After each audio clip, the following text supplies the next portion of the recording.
hoje. Deus nos ama e quer o nosso bem. Que pensamentos eu tenho a vosso respeito? Pensamentos de bem, pensamentos de paz, pensamentos de certeza, pensamentos de vitória. Deus tem pensamentos positivos a nosso respeito. Esse é o nosso tema de hoje. Deus quer o nosso bem. E o texto está em Jeremias. Olha o Fábio aí, o primeirão que eu vi. Boa noite, Fábio. Deus quer o nosso bem. Ontem nós falamos, né, Fábio, sobre esperar no Senhor, né? Porque Deus, ele tem um plano e ele realiza o seu plano na hora certa. E nós temos que esperar, depender de Deus para a realização do plano dele na nossa vida. Nós temos que confiar em Deus. Deus fala que Ele quer o nosso bem. Jeremias 29, versículo 11 diz assim: porque eu bem sei os pensamentos que tenho a vosso respeito, diz o Senhor, pensamentos de paz e não de mal, para vos dar o fim que esperais. Olha que interessante. Porque eu sei os pensamentos que tenho a vosso respeito. É sobre isso que nós vamos falar. O que é que Deus pensa a respeito de nós? Boa noite, Neuza. Boa noite, Ana. Deus abençoe todos vocês, gente que estão chegando. Deus quer o nosso bem. Santanesa, minha querida, tá aí você. Grande abraço, Santanesa. Nós precisamos voltar. Ó, o Francisco aí de Palmeiras. Precisamos voltar a estudar a Bíblia aqui em Casa Branca, viu, gente? Tem bastante gente que nos acompanha aqui. Quem sabe a gente pode começar a se reunir para estudar a palavra de Deus aqui no meio da semana. Mas vejam, olha o texto, Jeremias 29, 11, um texto conhecido. Porque eu bem sei os pensamentos que tenho a vosso respeito, diz o Senhor, pensamentos de paz e não de mal, para vos dar o fim que esperais. Oi, mãe, tá aí a dona Shirley também. Mãe, todo mundo pergunta da senhora quando eu ando na rua. Hoje mesmo encontrei uma pessoa que mandou um abraço para a senhora Rosa. Lembra da dona Rosa, que frequentava a igreja presbiteriana, mora ali na Vila Nazaré? Mandou um abraço para a senhora, mãe. Falei que a senhora está bem, está em casa, está tranquila. Lauro Minelli, Marcos, Marildete, Emerick, minha querida, está aqui, minha amiga de juventude. Sônia Fortini fez aniversário nesses dias. Deus te abençoe, Sônia. Né? Pro aniversário ninguém me chama, né, Sônia? Pro aniversário, ó, eu quero é bolo, eu quero festa, eu quero parabéns, viu? Quero refrigerante. Bom, queridos, o tema hoje, Deus quer o nosso bem. Olha a Flávia que está aqui hoje também, novamente, que Deus te abençoe. Nalva, Nalva, quero te falar de novo, viu? Olha aqui, eu estou com uma outra camiseta do Instituto Haggai. Quando o Instituto Haggai fez 30 anos, eu ganhei essa camiseta para celebrar os 30 anos do Haggai no Brasil e lembrar, né, os meus queridos irmãos de Natal, que no final de abril estarei chegando lá na cidade de Açu. Só que eu não vou passar por Natal, viu, Nalva? Eu vou passar direto para Fortaleza e vou de carro até Açu, interior do Rio Grande do Norte. Olha aí, a Sônia, a Lia Soriano, todas pessoas queridas, que inclusive algumas já participaram da nossa igreja em Vargem Grande do Sul, né? Estão aqui em Casa Branca. Muito bem, queridos, vamos então dar início ao nosso momento juntos, já são 7 horas da noite, vamos cantar a doxologia, orar e passar ao nosso estudo bíblico, Jeremias capítulo 29, versículo 11. Vamos então cantar a doxologia, adorando a Deus Pai, Filho e Espírito Santo.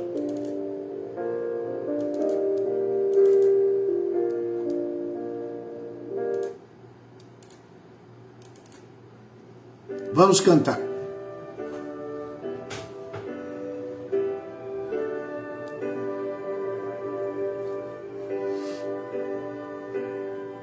Lia, eu sempre encontro o Soriano na rua, viu? Dá um abraço nele para mim. Falei para ele, Luiz, vamos estudar a Bíblia. Falou, vamos sim, pastor. Quem sabe, né? a gente começa um estudo bíblico aqui em Casa Branca. Abra sua Bíblia em Jeremias 29:11. A Deus Supremo, Criador, vós, anjos e homens, dai louvor. A Deus, o Filho, a Deus, o Pai, a Deus, Espírito, glória dai. Estou vendo Alexandre Martins aqui, Deus te abençoe, Alexandre. Adriana Moldadori, que está experimentando uma cura na vida dela, graças a Deus. Deus abençoe, Nalva. Estou vendo aqui, seria ótimo dar um pulinho em Natal, mas não tem condições. A minha tarefa lá é muito intensa, não tem como. É um espaço de tempo curto, muitas aulas, várias turmas, eu não tenho como deixar Açu.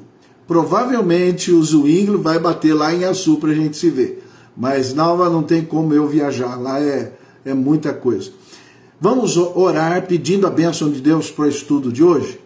Senhor nosso Deus, nosso Pai, obrigado por essa oportunidade que Tu nos dás de abrir a Tua palavra com liberdade, estudá-la, aprender dela e aplicá-la na nossa vida. Te adoramos nessa hora, Senhor. Pedimos que o Senhor fale ao nosso coração através desse texto que vamos estudar hoje. Que nós possamos ser edificados, encorajados a praticar a Tua vontade. Te adoramos nessa hora, no nome de Jesus, o nosso Senhor e amado Salvador. Amém. Um abraço para o Francisco Bueno, ali de Palmeiras, né? Deus abençoe a todos vocês. Muito bem, vamos estudar a palavra de Deus. Deus quer o seu bem. De novo o texto. Porque eu bem sei os pensamentos que tenho a vosso respeito, diz o Senhor. Pensamentos de paz e não de mal, para vos dar o fim que esperais. Precisamos entender o contexto. Estou vendo Alexandre Martins, estou vendo a Daniela Rabelo, estou te esperando, Daniela, domingo que vem. Se você puder, venha na nossa igreja às 7 horas, viu? Traga o seu marido querido, que a gente gosta muito, Gustavo, viu? Venham pra gente poder estudar a palavra juntos no domingo, presencialmente. Muito bem, qual é o contexto aqui, gente? Jeremias viveu 600 anos antes de Cristo. Nesse período, Nabucodonosor, rei da Babilônia, invadiu as tribos do sul e ele destruiu Israel, consumou. Já havia acontecido uma invasão dos assírios 100 anos antes, agora a destruição ali daquela região de Israel está sendo consumada pelos babilônicos. E esse povo está sendo levado em turmas para a cidade de Babilônia. Jeremias participou desse momento de uma forma muito curiosa, porque ele tinha uma palavra de rendição para o povo. Ele dizia: Deus quer que vocês vão para a Babilônia e permaneçam lá no exílio.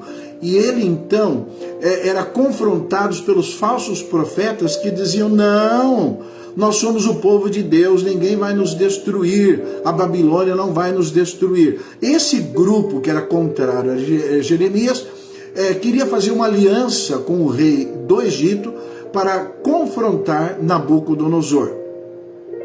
E Jeremias tinha que dizer para eles: olha, não façam isso. Por isso que a palavra de Jeremias fala assim: olha, maldito o homem que confia no homem, que faz do seu braço mortal, né, a sua defesa. Não é assim que Deus vai. Não confie no rei do Egito, confie em Deus. Deus está dizendo que vocês irão para a Babilônia, então vão para a Babilônia. Rendam-se ao rei da Babilônia, porque senão vocês vão morrer, vocês vão sofrer. E de fato, eles enfrentaram o rei da Babilônia e foi um banho de sangue. Muito bem, vários grupos estão sendo deportados para a Babilônia.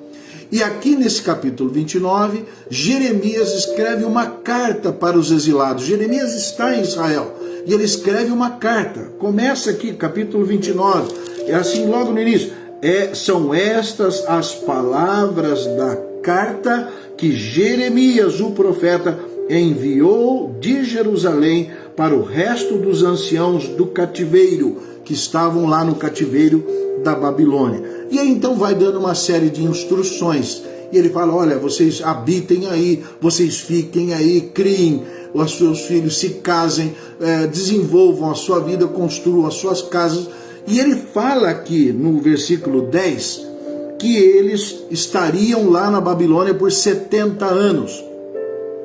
Ele escreve, e na carta ele já diz, essa punição de Deus, essa disciplina de Deus de mandar vocês para fora da terra e irem morar na Babilônia, vai durar 70 anos. Inclusive Daniel, que nós conhecemos o profeta Daniel, no capítulo 9, versículo 2, ele faz uma referência a essa carta de Jeremias. Ele fala, lendo o profeta Jeremias, entendi que os 70 anos que estavam determinados sobre nós já haviam se cumprido. E ele então clama, ora ao Senhor, pedindo o retorno do povo para Jerusalém, o povo que estava no exílio da Babilônia. Então esse é o contexto. Um contexto bastante confuso, bastante duro. Teriam que deixar as suas casas, ir para outro país, enfrentar uma cultura diferente, uma língua diferente. Eles teriam que fazer várias adaptações, muita incerteza, muita angústia, muita dúvida. E lógico, isso aí, gente, está conosco também. A incerteza que nós enfrentamos em relação ao futuro, em relação ao amanhã, a nossa saúde, a nossa vida, o nosso salário, o nosso sustento. Tudo está aí pela frente e o mundo está cada vez mais caótico e nós, meio que perdidos, temos que enfrentar essas incertezas. A palavra de Deus, por meio de Jeremias, aos exilados lá da Babilônia, prisioneiros, né, de Nabucodonosor, é a palavra que serve para nós. Porque Deus, apesar de todas as nossas lutas, apesar de todas as nossas dificuldades, incertezas e fraquezas, Deus tem um plano bom para mim e para você. Deus quer o seu bem, Deus quer o meu bem. A Bíblia fala em Romanos 12 que a vontade de Deus é boa, perfeita e agradável. Romanos, capítulo 12, a vontade do Senhor é boa, é perfeita e agradável. Nós podemos até concordar que ela seja boa, que ela seja perfeita, mas a gente duvida de ser agradável. Só que você tem que entender o seguinte, a vontade de Deus é boa para Deus, é perfeita para Deus e agradável para Deus. A vontade de Deus é boa, perfeita e agradável. Deus quer sempre o nosso bem. Deus está trabalhando o nosso caráter, trabalhando a nossa vida, trabalhando as nossas atitudes, fazendo com que nós deixemos de confiar no mundo e passemos a confiar nele. Interessante esse texto. De novo, porque eu bem sei os pensamentos que tenho a vosso respeito, diz o Senhor, pensamentos de paz e não de mal, para vos dar o fim que desejais. Então veja, mesmo num contexto de exílio, com tantas mudanças, Deus reafirma o seu amor pelo seu povo e diz que ele tem pensamentos de bem, pensamentos de paz, pensamentos que querem a bênção desses seus filhos que estão no exílio. Muito bem, esse é o texto de hoje. Deus se apresenta como uma certeza no meio da incerteza. Deus é a nossa certeza, Deus é a nossa segurança, Deus é a nossa paz, Deus é a nossa certeza, Deus é a nossa esperança. Precisamos confiar em Deus. Estou vendo aqui a Lloyd lá de Grama também. Forte abraço, Lloyd. Muito bem, em primeiro lugar, Deus quer o nosso bem, porque os seus pensamentos a nosso respeito são pensamentos de certeza. Deus tem um propósito certo para mim e para você. Apesar de tantas lutas, Deus não erra. Qual que era a maior lição que Deus queria ensinar para Israel? Deus queria tirar de Israel a idolatria. Eles foram expulsos da terra por causa da sua idolatria. E vocês se lembram quando lá na Babilônia, o rei Nabucodonosor colocou uma estátua e pediu que todos adorassem aquela estátua.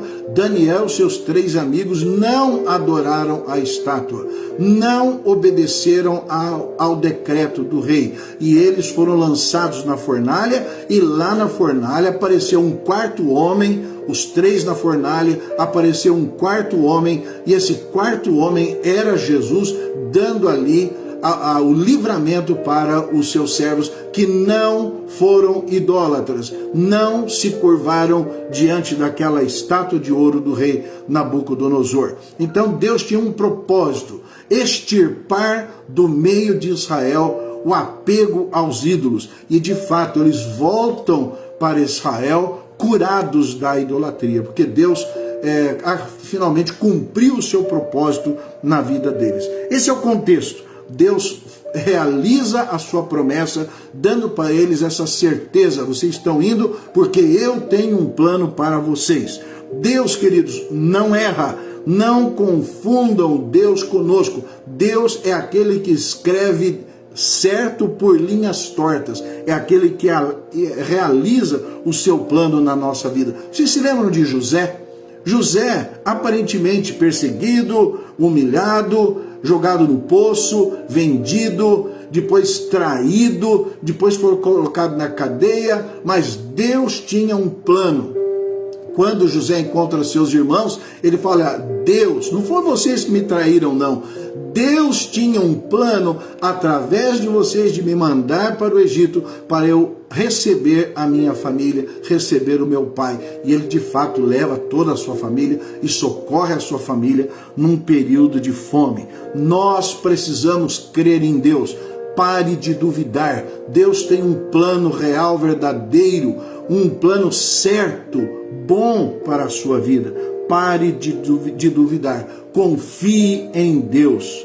Se Deus declara que seus pensamentos são de paz, não há crise. Confie em Deus, fique tranquilo na presença de Deus. Os pensamentos de Deus não são os nossos pensamentos. Confie nele, não confie em você. Esse é o primeiro ensino dessa passagem. Deus quer o nosso bem porque os seus pensamentos são pensamentos de certeza, são pensamentos certos, pensamentos retos. Deus tem um plano e ele vai seguir e concluir esse plano na nossa vida. Em segundo lugar, Deus quer o nosso bem porque os seus pensamentos são de paz. A Adriana passou por uma grande luta agora, recentemente, enfrentando câncer, tratamento, e eu sei que essa espera pelo tratamento, essa espera pela cura é muito dura, é muito árdua. A pessoa sofre, a pessoa fica angustiada, acorda de madrugada pensando: será que vai dar certo? Será que não vai dar certo? Estou sentindo uma dorzinha aqui, estou sentindo uma dorzinha ali. Será que está tudo de volta? Recentemente uma pessoa ficou apavorada por causa dessa condição que ele estava enfrentando. E ele então chegou, depois de alguns dias de exames, leva esses exames para São Paulo. Quando ele chega lá, a médica vê os exames e diz: olha, você está bem, graças a Deus. Então aquele alívio, aquela expectativa da espera, do diagnóstico, o que vai ser, o que vai acontecer. Mas Deus estava presente e Deus então deu para ele a vitória. Então é muito importante que nós desenvolvamos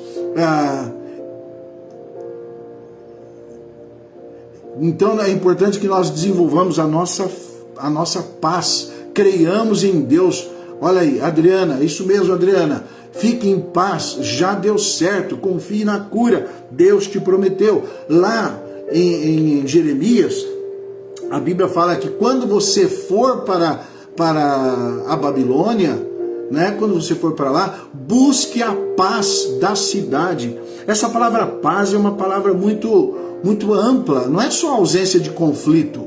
Paz, shalom, no hebraico, significa plenitude, significa integridade, bem-estar completo, físico, emocional, espiritual. A paz que eu devo ter é uma paz plena, uma paz completa que Deus faz na nossa vida, produz na nossa vida. Nesse contexto, Jeremias fala, no capítulo 29, versículos 6 a 7, ele fala assim: lá, quando vocês estiverem lá na Babilônia, edificai casas, plantai jardins, buscai a paz da cidade. Essa paz verdadeira surge nesse ambiente de confiança em Deus. Deus está aqui, essa é a vontade de Deus, que eu esteja aqui nesse momento, enfrentando essa dificuldade. Nós hoje, eu estou vendo a Ana aqui, a palavra abençoada, querida, eu sei, nós estamos passando por muitas lutas. Meu sogro, minha sogra, já idosos, passando por uma série de lutas, nós temos que enfrentar esse momento, cuidar deles, prover para eles a paz que eles precisam, dar banho, dar alimento e tudo mais, mas tudo isso faz parte do plano de Deus para a nossa vida. E no meio desse plano, às vezes caótico, às vezes confuso, Deus está presente com a sua paz. Paulo e Silas na prisão, presos de madrugada, e eles lá, mesmo presos, com vários outros, acorrentados no fundo de uma masmorra. Naquela época, prisão, naquela época era uma coisa muito triste, muito horrível. Eles ficavam lá sentados, acorrentados, tinha um toco no meio, ficava ali. Mas o texto diz que eles louvavam, cantavam louvores, ao ponto do carcereiro ficar impressionado. E enquanto eles estavam lá cantando, houve um terremoto, toda a casa ruiu, e aí o próprio carcereiro, que era responsável pelos presos, queria se matar, e Paulo grita lá de dentro: não se mate, porque nós estamos todos aqui. Então ele caiu aos pés dos apóstolos e pediu: senhores, o que eu devo fazer para ser salvo? E a resposta foi: crê no Senhor Jesus. Crê no Senhor Jesus e será salvo tu e a tua casa. E naquela madrugada, aquele carcereiro foi batizado, entregou a sua vida ao Senhor Jesus. Olha que coisa maravilhosa. Jesus disse para mim e disse para você: deixo-vos a paz, a minha paz vos dou, não vou lá dou como a dá o mundo. Não se turbe o vosso coração, não se perturbe com os problemas da vida. Adriana, fique em paz, fique tranquila, Deus está na sua vida, fique em paz. Os planos de Deus são de paz para os seus filhos. Os planos de Deus são planos certos, seguros. Os planos de Deus são planos de paz, são pensamentos de paz. E em terceiro lugar, os pensamentos de Deus são pensamentos de esperança. Às vezes nós ficamos pensando: puxa, não tem esperança, não tem sentido, a vida não faz sentido, por que eu estou vivendo, Olha, confie em Deus. Esse Deus coloca no seu coração a esperança que você precisa para viver na presença dele. A palavra dele é de esperança. Olha o que o texto diz, porque eu bem sei os pensamentos que tenho a vosso respeito, diz o Senhor, pensamentos de paz e não de mal, para vos dar o fim que esperais. Vocês têm esperança? Confiem em mim, eu vou reforçar, vou reanimar a sua esperança. Eu quero dar aquilo que vocês esperam. Esse fim aqui não é o desfecho, não é a morte, não é, mas na realidade é um propósito que Deus vai cumprir na nossa vida. Deus vai atingir o seu alvo, Deus vai atingir o seu plano, vai realizar as suas promessas na nossa vida. Deus vai fortalecer a nossa esperança, Deus vai completar a sua obra em nós. Em Filipenses capítulo 1, versículo 6, Paulo diz assim, aquele que começou a boa obra em vós, há de completá-la até o dia de Cristo Senhor. Ele vai completar o seu plano. Deus vai encher o nosso coração de esperança, porque Ele tem um plano e esse plano chegará até o final. Creia no Senhor. Deus está fazendo uma grande obra na sua vida, transformando seu caráter, mudando a sua maneira de ver, dando os valores corretos, modificando a sua vida, preparando o seu coração para um dia estar na presença de Deus. Fique na presença de Deus, porque Ele vai encher o seu coração de esperança. Fala assim, olha, eu estou indo para Babilônia, mas o que eu vou fazer lá? Deus tinha um propósito. Fique tranquilo, eu estarei com vocês lá na Babilônia. Por isso que ele fala para edificar casas, para casar, para ter filhos e assim se multiplicar. Inclusive fala claramente, não era para diminuir. Não fique aí abatidos e sem aquele ânimo de viver, porque Deus realmente tem um plano de vida em abundância para vocês, mesmo lá no exílio. Deus tem um propósito, Deus está cumprindo o seu propósito na nossa vida, o seu plano. Os pensamentos de Deus para nós são os pensamentos de certeza, são pensamentos de paz e são pensamentos de esperança. Deus enche o nosso coração de esperança. Confiem em Deus. Assim como uma borboleta está dentro do seu casulo, tudo escuro, e de repente ela sai daquele casulo e expõe aquela asa linda, colorida, e sai voando. Assim é Deus em nossa vida. Faz uma metamorfose, trabalha o nosso coração para estarmos na presença dEle.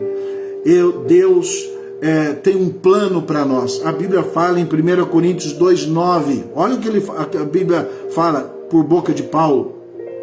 As coisas que o olho não viu e o ouvido não ouviu, Deus as preparou para aqueles que o amam.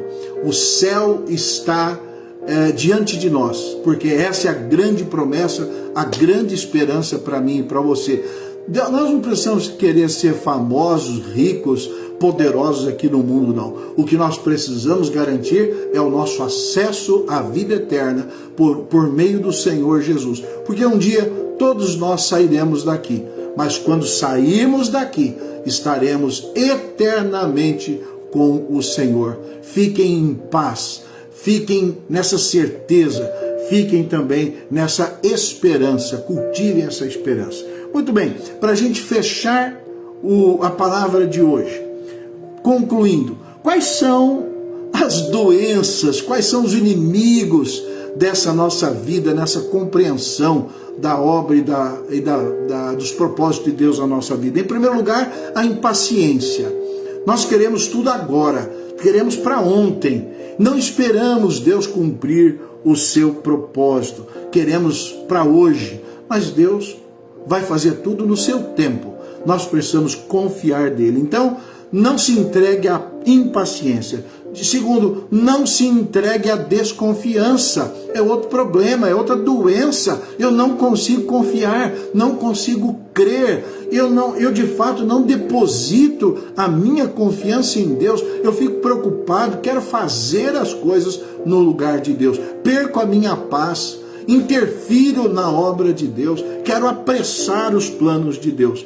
Então, em primeiro lugar, paciência. Em segundo lugar, confie, não fique desconfiando de Deus, Deus sabe o que está fazendo. Em terceiro lugar, uma outra doença que nós temos é medo. É medo do desconhecido, medo do amanhã. O que vai acontecer comigo amanhã? Não sei. Aí eu fico tremendo de medo, preocupado, cheio de angústia, porque eu fico temendo o amanhã. Então o que eu tenho que fazer? Ficar em paz. Eu tenho que ser paciente, como Jó. Eu preciso confiar em Deus e ter paz. Não ter medo. Paz, porque Deus está na nossa vida. Em quarto lugar, nós precisamos entregar a nossa ansiedade ao Senhor. Aí está a cura. Entregue a sua ansiedade. Olha o que a Bíblia diz. Por mais ansioso que alguém esteja, ele não pode acrescentar 60 centímetros ao curso da sua vida. Deus está no controle de tudo. A Bíblia diz que não cai uma folha de uma árvore sem que Ele permita. Não cai um fio de cabelo da nossa cabeça sem que Ele permita. Está tudo nas mãos de Deus. O que eu tenho que fazer? Entregar a minha ansiedade ao Senhor. Em quinto lugar, precisamos aguardar com fé o futuro. Com o Senhor, eu vou descansar em Ti. O Senhor prometeu, o Senhor está comigo. Mesmo nesse momento de angústia, eu estou nas Tuas mãos e quero entregar a minha vida a Ti. E por fim, eu devo também compartilhar a esperança. Assim como Jeremias deu essa palavra de esperança aos seus compatriotas lá na Babilônia, nós também precisamos reafirmar a direção, o poder, o plano, os pensamentos de paz, os pensamentos de certeza, os pensamentos de esperança que Deus tem a nosso respeito. Vamos confiar, vamos entregar a nossa vida ao Senhor Jesus. Não viva a sua vida sozinho, Deus está ao seu lado. Você não está sozinho, o Senhor está com você. É a promessa de Deus. E eis que estou convosco todos os dias até a consumação do século. Fique em paz, viva na certeza, viva na esperança, porque Deus, o nosso Deus, tem pensamentos de paz a nosso respeito. Deus tem um pensamento de esperança a nosso respeito. Ele vai com certeza cumprir a sua palavra e os seus propósitos na nossa vida. Entregue a sua vida ao Senhor Jesus. Não viva sozinho, não vale a pena. É muita tristeza, muita angústia, muito sofrimento. Entregue a sua vida ao Senhor Jesus. Amém? Essa é a palavra de hoje. Nós vamos agora orar, encerrando o nosso momento juntos, e depois cantar o nosso amém. Assim seja, Senhor, eu quero viver confiando nesses pensamentos maravilhosos que o Senhor tem a meu respeito. Vamos então orar e depois cantar o nosso amém. Nosso Deus, nosso Pai, que a Tua palavra seja frutífera na nossa vida, que nós possamos viver em paz, em certeza, em esperança, sabendo que o Senhor tem planos, tem pensamentos maravilhosos a nosso respeito. Apesar de tudo estar aparentemente fora do controle, pessoas caindo ao nosso lado, à direita e à esquerda, o Senhor está na nossa vida, colocando em nós um rio de alegria, um rio de vida, de paz, na Tua presença. Te adoramos, Senhor, por essa hora. Entregamos as nossas vidas nas Tuas mãos e entregamos o nosso coração a Ti, pedindo que o Senhor fortaleça a nossa vida, fortaleça a nossa alma, nossa esperança, nossa fé, nossa paz. Ajuda-nos, Senhor, a viver confiando em Ti, pois Te pedimos isso no nome de Jesus. E que a graça do Senhor Jesus, o amor de Deus, o nosso eterno Pai, e a comunhão do Espírito Santo esteja sobre nós e conosco permaneça agora e para todo sempre. Amém. Amém? Vamos cantar o amém tríplice. Cante comigo. Amém. Assim seja. Isso mesmo, Daniela. Assim seja. Amém, amém, amém. Confie no seu Deus. Confie em Jesus. Amém, amém, amém.